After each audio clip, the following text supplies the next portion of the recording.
Welcome to tonight's Fireside Chat with Lyndon LaRouche for Thursday, November 4th, 2021. There's a lot to discuss tonight, and we are going to get right to a few items. Obviously, as people know, there have been some important developments in the elections of Tuesday. There have been some equally important developments, if you wish to call them that have occurred at the COP26 Gould Summit, where gangrene seems to have set in. But in order to sort of get at what the real story is, it may be useful to select the case of Virginia, where we would like to simply point out that earlier in the campaign in Virginia, in July of this year, an article appeared in a Virginia publication which said this: Virginia GOP Lieutenant Governor nominee gives shout out to conspiracy theorist extremist Lyndon LaRouche. Says marijuana legalization is going to destroy us, and, quote, I'm tired of people being offended. So it goes on and it says the following. This past Saturday, the Virginia GOP's 2021 statewide extreme team of Glenn Youngkin, Winsome Sears, and Jason Miyares held a rally in Abingdon. According to the Kingsport Times News, abortion was not a topic during Saturday's appearance by the Virginia GOP 2021 gubernatorial ticket, but Lyndon LaRouche's name was. Sears, a former Norfolk House of Delegates member, mentioned a fringe political figure in her appeal to voters. Quote, it's one Virginia. We're going to represent Republicans, Democrats, Libertarians, Reform Party, Green Party, Lyndon LaRouche, whatever you are, end quote. LaRouche, who died in 2019, was an 8-time presidential candidate between 1976 and 2004, who was convicted in 1988 of mail fraud, et cetera, et cetera. He was described in news reporting for several years as a conspiracy theorist, LaRouche supporters ran for office in several states, including Virginia. That's right. Sears gave a shout-out to a, quote, conspiracy theorist and right-wing extremist who was, quote, convicted in 1988. Goes on. Of course, this is the same, and it goes on and says some other things. Asked about Youngkin's reaction to Sears' mention of LaRouche, Youngkin Communications Director Matt Wolking said, quote, we don't speak for her.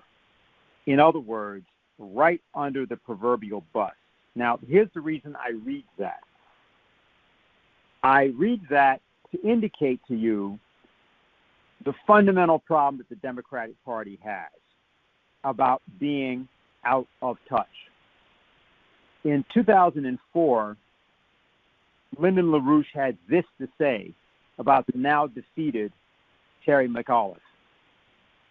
He said, all right, now what we have to start with is we have the case of a gentleman whom I'll name Terry McAuliffe, the Democratic National misleader.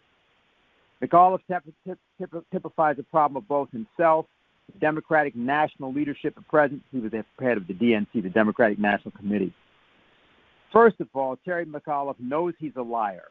He sent out letters all over the place, messages all over the place, saying, I'm an anti-Semite and a racist. He's a liar. The man is morally unfit to hold any public office in the United States. He's a public liar on an issue as important as the selection of the president. He is not fit to be seen in public. He should wear a mask from henceforth. Now, all those others who have consented to go along with him also know that he's a liar, and yet their behavior toward me and toward my campaign is based on what they know to be a lie. They are unfit to be candidates for the President of the United States. We can't have a man who's soft on lying as a president of the United States, nor a candidate of the Democratic Party.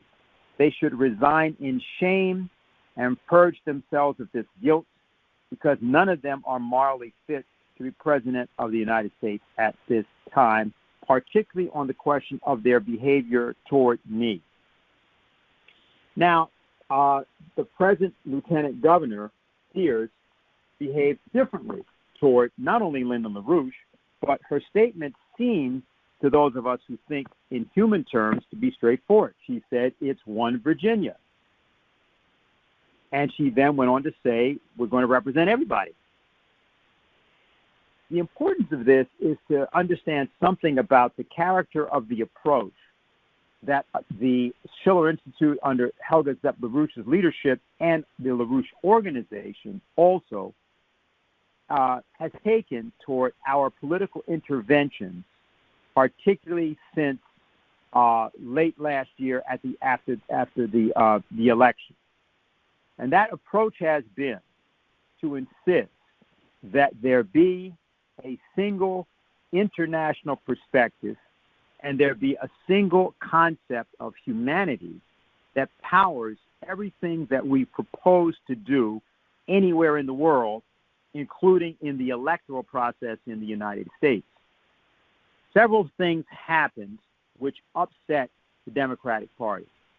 And they also, in different ways, proved that there is something that can be done which is unexpected, and that is that the voters or active participants in the constitutional process of self-government, be it in the United States or another country, can in fact, under certain circumstances, completely upset what is presumed to be the character of power in these various nations. Now, in the case of Glasgow, what we've seen is a presentation directly in their name by the British oligarchy of their policy, as that policy has been often described by this organization.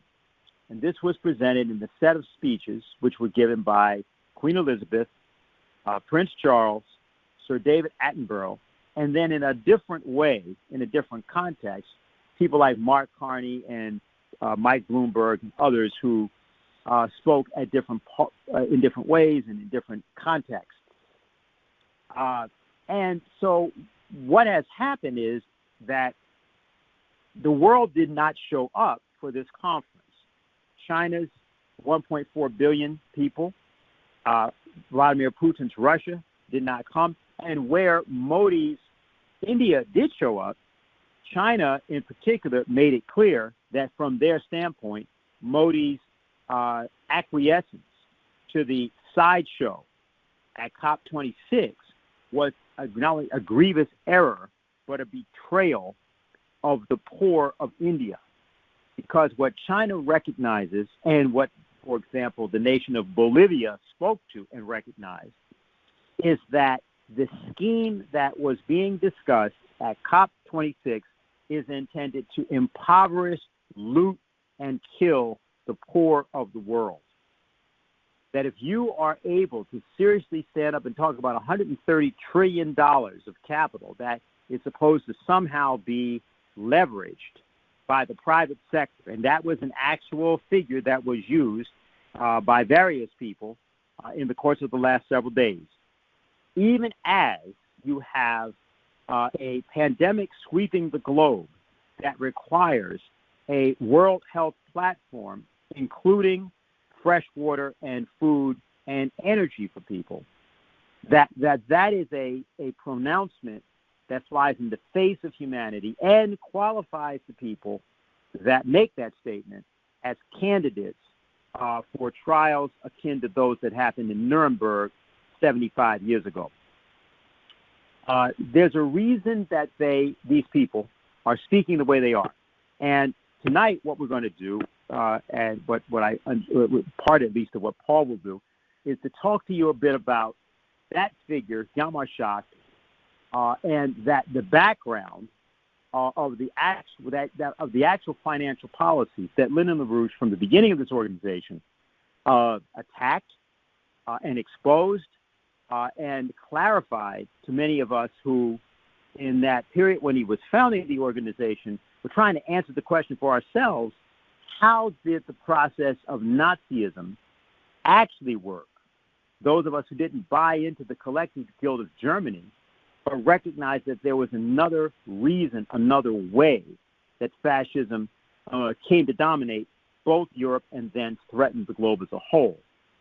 And so the reason for doing this is that tonight, as we meet, in about 10 days or so, we're going to be having a conference, actually 9 days from now. And that conference, which will be 4 panels, we'll talk a lot more about that later, is intended to be a kind of assembly to get people to muster up and go out and fight in a circumstance where we've now seen that victory is actually possible because the enemy is prepared to destroy itself if they are given a certain amount of assistance from us. So we're going to go right now to Paul, and then we'll go to questions and answers at the conclusion of this presentation. So, Paul? Okay, thanks, Dennis. Just to start with, we're now in a hyperinflationary storm, and I have an article in the EIR that came out today looking at the characteristics of that hyperinflationary impulse that we've been caught in. Later I'll talk about why and where it comes from, but just to begin with the shape of this thing, I took 20 commodities, important commodities worldwide, 3 or 4 of them energy commodities, oil, coal, natural gas, so on, a number of them food, agricultural commodities, including fertilizers, a number of them metals, metal ores, and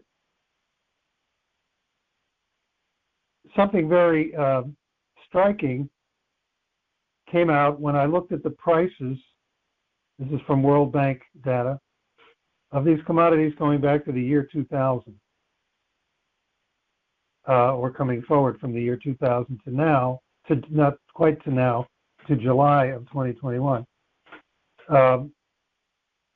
That it was clear that in the period of 5 or 6 years before the crash of 07-08, there was substantial inflation in those 20 commodities. In fact, on average, those commodities inflated by 62% in those 5 years, or about 10% a year.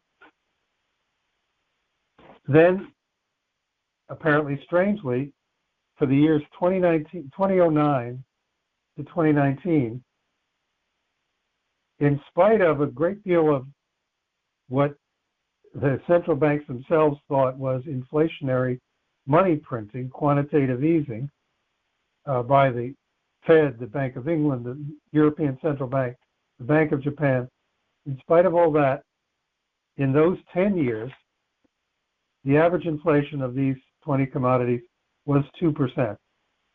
That's about just over 0.1% per year. And in effect, nothing, no inflation, despite that money printing.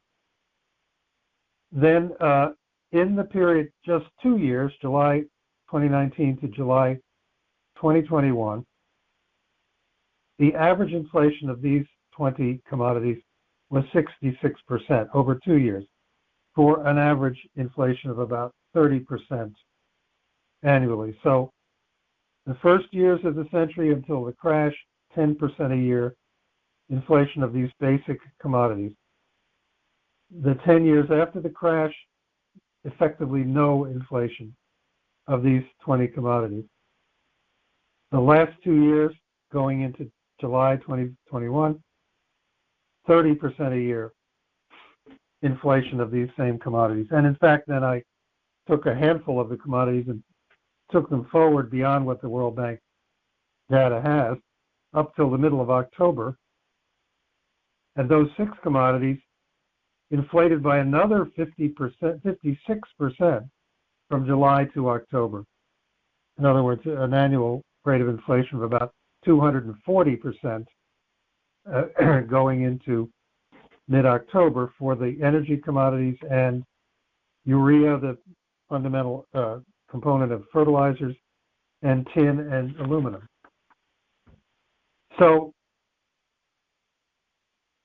how can you explain this dramatic inflation takeoff point in 2019?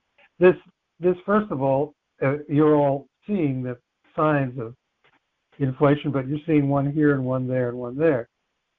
What this demonstrates is that it has been across the board. It has been an across-the-board process, not generated by a shortage of this commodity or particular speculation in that commodity, but across the board. The asset inflation either flooded its way into commodity inflation or it didn't in these various periods. Now, from 2019 to now, you have to look at Lyndon LaRouche's triple curve. Nothing else describes it. Lyndon LaRouche put this diagram, this heuristic diagram, forward in 1994, 1995 for the first time, referred to it and refined it somewhat quite a number of times up through the period before his death.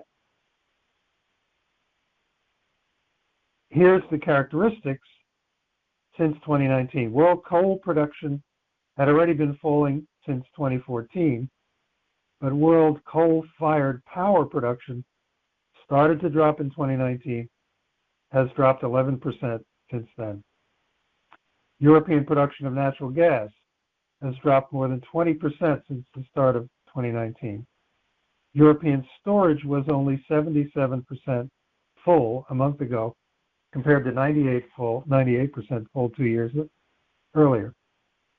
Worldwide production of what are called liquid fuels, predominantly oil and oil products, will apparently be about 5% lower in 2021 than it was in 2019. Global electricity generation and use fell by 1.5% in 2020, the latest I could find. In the United States, the labor force is smaller by 5 million workers than it was in 2019. The U.S. industrial production is still 2% less than it was in 2019. U.S. manufacturing real output is still 2.5% less than it was in 2019. Worldwide debt in that period rose from about 250 trillion. This is all kinds of debt: household, business, bank, financial, government. Rose from about 250 trillion in mid-2019 to 278 trillion now, about 11% in 2 years. U.S. total debt rose from about 62 trillion in mid-2019, 78 trillion mid-2021, about 25%. But the Federal Reserve's asset book, now what does that mean? It means it represents new electronic reserves put into the largest banks by the Federal Reserve, which banks create money with it by buying securities or lending the reserves and so forth. So money printing by the Federal Reserve represented in its asset book, it more than doubled in that period from 3.75 trillion to 8.65 trillion, roughly where it is now, growing much faster, the money printing much faster than the debt. This is what is illustrated and was forecast by Lyndon LaRouche's triple curve, first in the mid-1990s. In a case where production and productivity are falling in an economy or in the world economy, at the same time as, and they are falling at an accelerating rate, at the same time as debt is rising, total debt is rising at a growing rate, But the money supply, through the printing of money, the money supply is being artificially caused to rise even faster at a more accelerating rate than the debt. Then, said LaRouche, that shows you're coming to a hyperinflationary explosion. He outlined it already more than 25 years ago. So that was very interesting to see what we are in the middle of. Now, what's behind it? First of all, these two keynotes that Prince Charles gave over the last week, they show you something. The G20 nations met a couple of weeks ago in Rome, and the keynote presentations there were given by the Italian Prime Minister Draghi, who was the host of the meeting. Italy is, for this 6-month period, the host of the G20. Draghi gave one keynote. Prince Charles gave the other. Why? Nothing to do with the G20, apparently, but he gave the other keynote. At the Flop 26 in Glasgow that Dennis was describing, two keynotes, one given by Boris Johnson, the Prime Minister of the UK, the host of the meeting, the other by Prince Charles.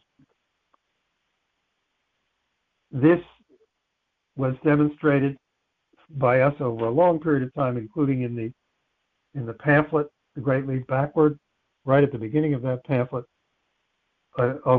distributed over the past year all over the place in the United States. The most influential figure in the Green New Deal globally and in the entire Great Reset is Prince Charles. Go back to the first COPE. COPE means Conference of the Parties, because it goes back to the Rio Earth Summit of 1992, which was the first Conference of the Parties, which then made a treaty in 2015, the Paris Agreement, from which President Trump pulled us out. Back in 1992, who designed and organized the Rio Earth Summit? Prince Charles, along with his father, Prince Philip, and his father's assistant aide, the Canadian businessman Maurice Strong. From the beginning, the Green New Deal, which was given that name by Prince Charles in 2008, from the beginning he's been at the top of it. Now, what did he say? Climate change and biodiversity loss pose an even greater existential threat than the COVID-19 pandemic, he said, to the extent that we have to put ourselves on a war-like footing. With a growing global population creating ever-increasing demand on the planet's finite resources, we have to reduce emissions urgently and take action to tackle the carbon already in the atmosphere, blah, blah, blah. We know this will take trillions, not billions. This dealing with the overpopulation, which he's just stated. This will take trillions, not billions of dollars. We know that many countries, many of whom are burdened by growing levels of debt, simply cannot afford to go green. Here, what is needed is a vast military-style campaign, he's back to that again, to marshal the strength of the global private sector with trillions at its disposal, far beyond global GDP, and beyond even the governments of the world's leaders. It offers the only real prospect of achieving fundamental economic transition, unquote. So he's organizing the 1%, primarily Wall Street, London, Frankfurt, the financial centers, the global billionaires of Davos. He's organizing that 1% for what he calls a warlike mobilization to shift investment by 60 trillion per year. That was the figure that he used. Shift it out of fossil fuels and anything related to carbon in basic industry or in agriculture, fertilizers and so on. Shift it out of all those things. Shift it into green investments, interruptible power, and so on, so-called renewables. Governments, said Prince Charles, just have a secondary role. They have to make regulations that push and enforce this. They have to give guarantees against the risk of loss. That's the big one. Remember that one. And they have to tax carbon either directly or indirectly. That's where they generate the money to spend on the guarantees that they give to the 1% in the London and Wall Street banks for these investments.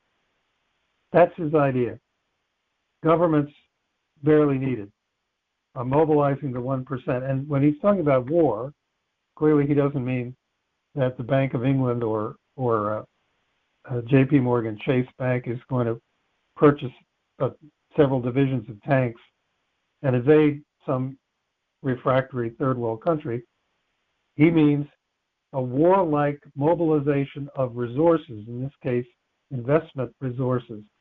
Warlike. In a war, the government does that. It directs investment into the sinews of war once it's had started in order to fight. He's talking about directing investment in a war mobilization type of way in order to force the world to cut the basics of human life.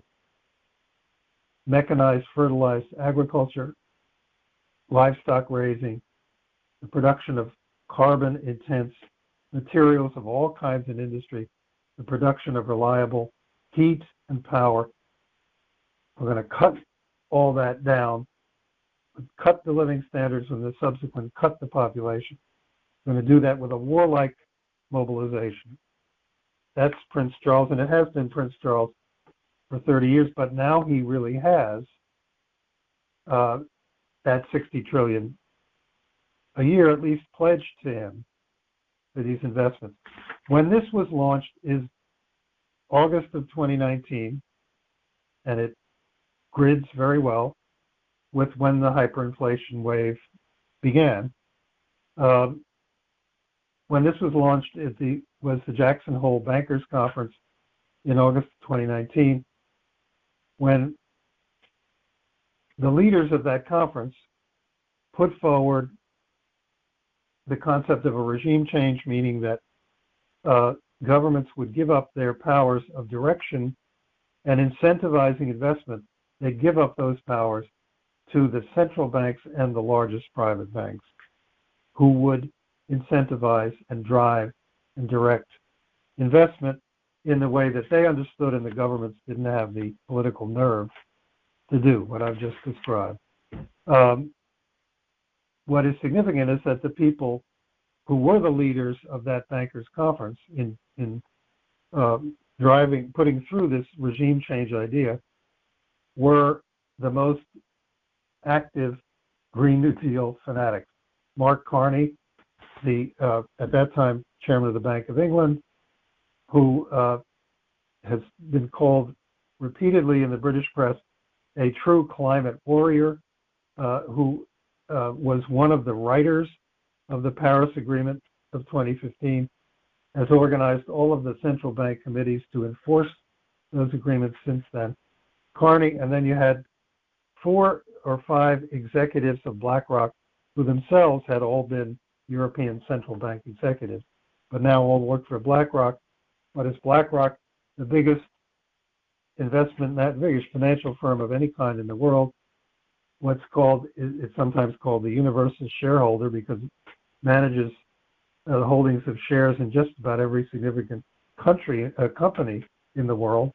And it is the primary enforcer through those investment powers of forcing companies to stop drilling for coal, to stop building coal-fired plants, forcing whole countries to stop building coal-fired plants because it stops any companies from bidding to build them, and so on and so forth. BlackRock already then was the leader in that. So the regime change of the bankers in 2019 was a Green New Deal regime change in the direction of this unprecedented military-style mobilization that Prince Charles is talking about. Now, that's where Schacht is the only historical precedent.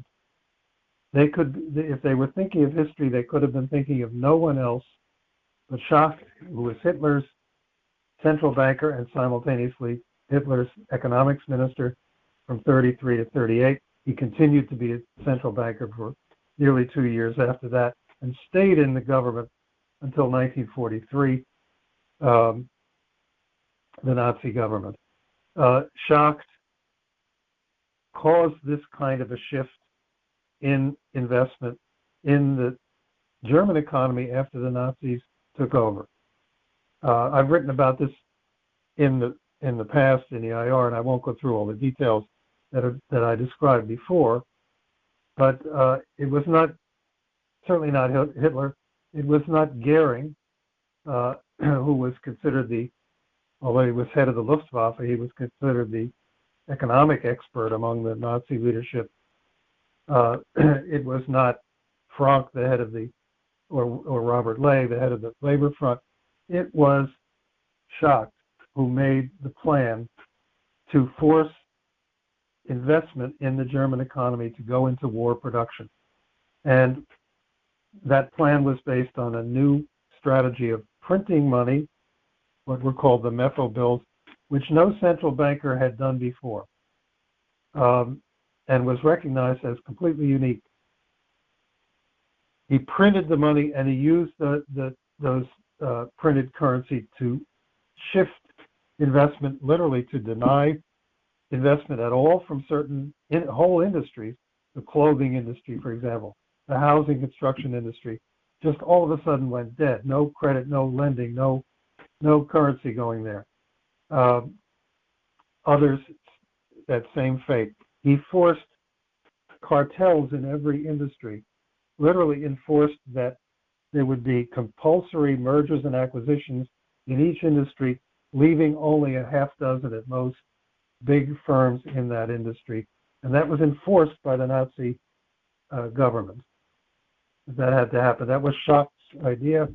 The Mefo bills by which he printed the money, he walked into a cabinet meeting in May 8th of 1933, right after Hitler took power, and presented the whole plan for this.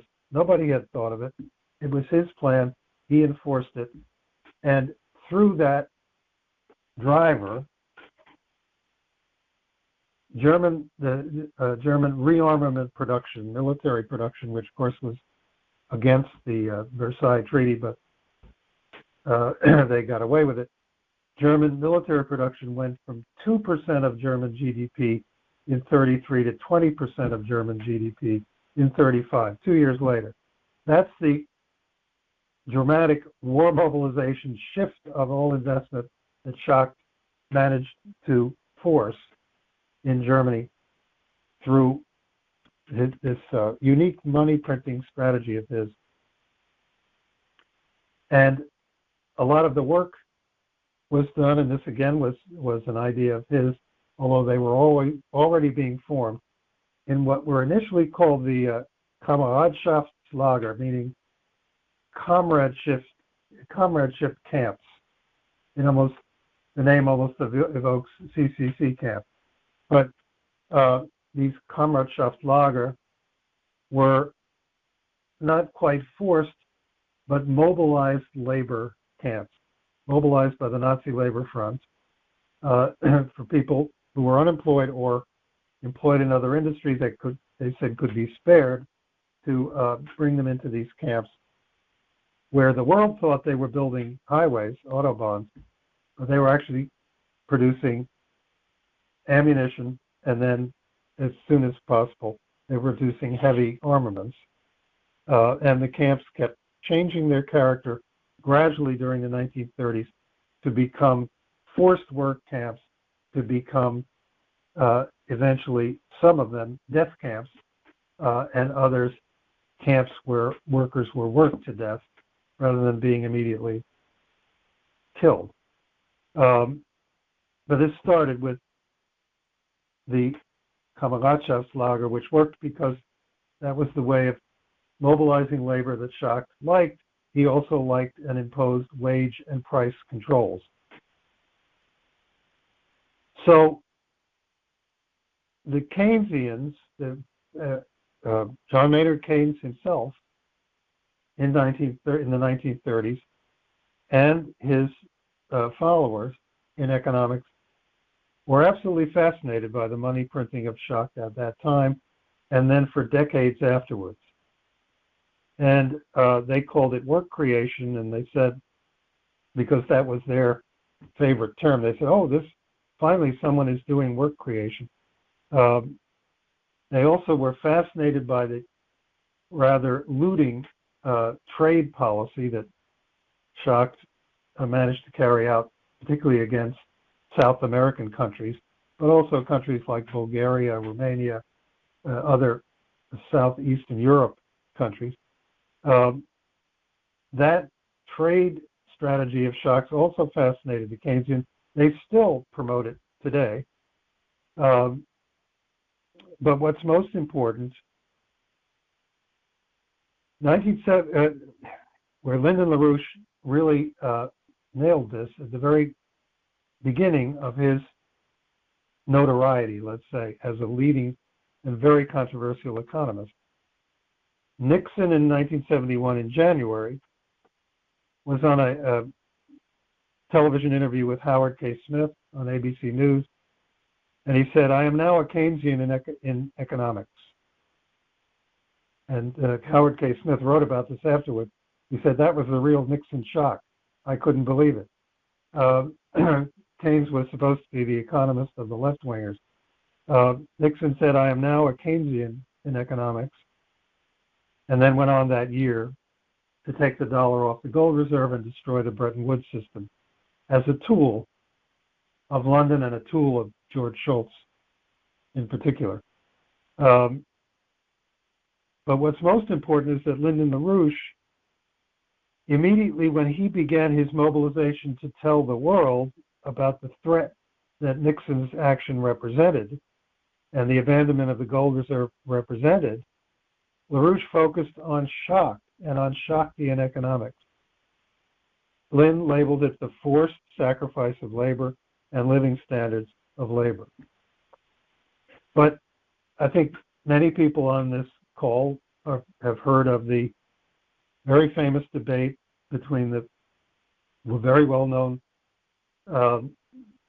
Professor Abel Lerner, Keynesian economist teaching at NYU, and Lyndon LaRouche. The debate, which ended debating with LaRouche among monetarist economists from that point on, of any political persuasion. In that debate, if Lynn had been merely hammering away at Nazi fascism rather than Schachtian fascism as he was, he would not have caught out Abel Lerner the way he did. He would not have gotten Abel Lerner to come out and endorse the leading fascist central banker and economic minister of Hitler as he did. And therefore, Lynn would not have made himself the threat to British liberalism that he did if he had not nailed what he was talking about as Schachtian fascism, the recycling of labor, the mobilization and recycling and looting downward, grinding down of labor, which Lynn already saw in Nixon's so-called Southern strategy and in what we call today globalization of labor. So that is what Prince Charles is talking about. But what was happening, it's paradoxical, at this FLOP 26 conference, you have the Green New Deal, which has become simultaneously a complete disaster and is mobilizing faster and faster on the basis of that disaster. But it can be really destroyed. This is a mobilization of the 1% against the living standards and the lives of the human population. And Carney's alliance of banks, which he announced on Wednesday, had 35 of the biggest 50 banks in the world, all of London, all of Wall Street, all of the Frankfurt banks. And consider, because of these banks, 90%, more than 90% of all the power that has been added in the world as a whole, all the electric power, more than 90% of it has been wind, solar, and natural gas turbines. And the natural gas turbines are being added because of the wind and the solar, to back up the wind and the solar. It's a pair, it's a package, wind, solar, natural gas. That's what caused the disaster in Texas in February, for example, where 45, 50 people froze to death. And that package has been all that there has been in adding power to the world for 2 years. So you see these banks are using their power. The Green New Deal, what Prince Charles likes to call the private sector, meaning not even 1%, the 10th of 1% of the upper wealthiest billionaires and most influential bankers, they are using that power. They've stopped greenfield investment in any of the fossil fuel industries. They've succeeded in that regard. But what what Mark Carney was talking about at the same conference in Glasgow was that, and not only Mark Carney, but also Larry Fink, the head of BlackRock, said the same thing. The way Fink put it is, it's a lot harder to deploy this funds, this 130 trillion they were talking about.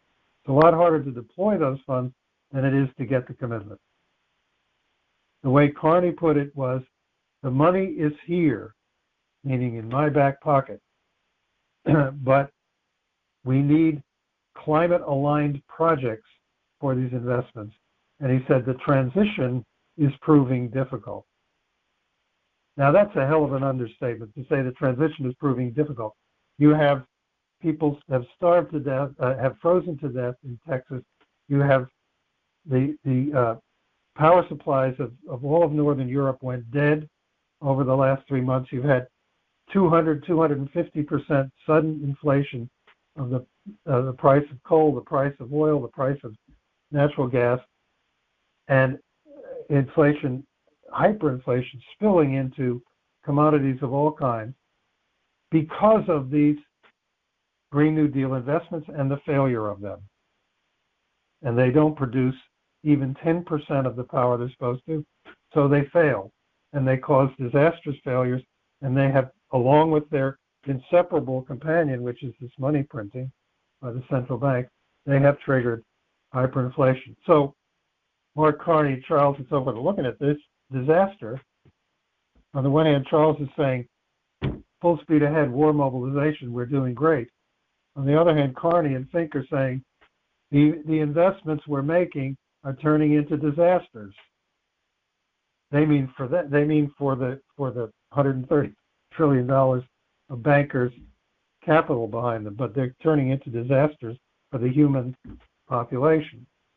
And even Prince Charles, looking at the fact that coal has rebounded from 15% of power production in the U.S.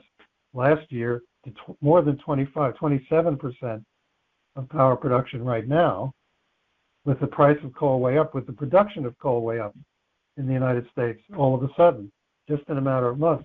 Looking at these things, this is not what the Green New Deal was supposed to bring about. It has brought about chaos. And so what they lack for this war mobilization is any technologies, energy-dense technologies which work, which are reliable in any way, and they lack any real banks.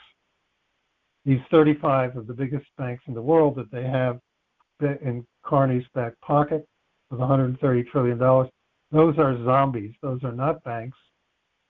They speculate with half of their deposits and they refuse to lend with the other half. They can't fail because the central banks keep printing money and won't let them fail, but they can't lend money either. These are not real banks. That is the immediate point at which this entire Green New Deal mobilization could suddenly have the wheels taken right off it and collapse by going right at those banks and breaking them up, by the countries and forces in the United States and countries like China and Russia going right at those banks and breaking them up. The entire vehicle of the Green New Deal would collapse right there. And the Global Times has said it today in the editorial that Dennis referred to. They said, fighting poverty comes first, not climate. Fighting poverty comes first. India, Modi, they named him by name. Very unusual kind of editorial. Prime Minister Modi, you made a terrible mistake. Fighting poverty comes first. Your population is poor. Do not make commitments to these climate imperialists. Don't do it. Develop.